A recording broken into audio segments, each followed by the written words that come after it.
Sesampainya saya di Pelabuhan Kelang, Januari 12, 2026. Kat situ saya mula mengkaji lah kawasan di bawah pentadbiran saya. Apa isu-isu keselamatan yang ada lah. Selain daripada penyeludupan, dari cukai, selain yang tu sebab apa kita masih ada Jabatan Kastam. Kita ada kastam untuk melihat benda tu. Apa lagi perkara-perkara yang sensitif, seruduk senjata api ke kalau ada, dadah. Dan apa yang trigger pada ketika itu adalah lambakan kontena-kontena e-waste yang telah ditahan pada tahun lepas lagi. So, bila ada lambakan kontena-kontena e-waste ni, saya terfikir, adakah kontena-kontena ini telah berhenti masuk? So, dari situ kita kaji balik senarai lambakan dan senarai kontena-kontena yang masuk pada bulan 12 tahun lepas dan sebagainya.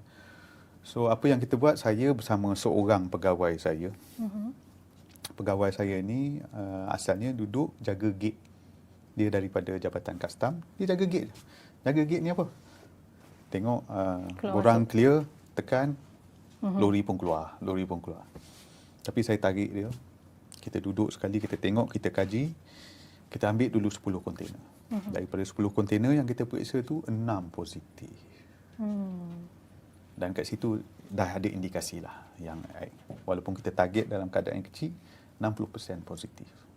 Kat situlah kita mulakan tengok semak dengan lebih baik. Tapi of course, macam saya cakap tadi, bila saya bersama dengan seorang, memang tak cukup lah tenaga, semua nak kena buat dan sebagainya. Jadi kat situ, bila Tan Sri Azam Baki dipertanggungjawabkan untuk mengurus isu-isu e-waste dan juga plastik di negara ini, dan dia pun melantik saya untuk tengok pengoperasian e-waste di pintu masuk di pelabuhan.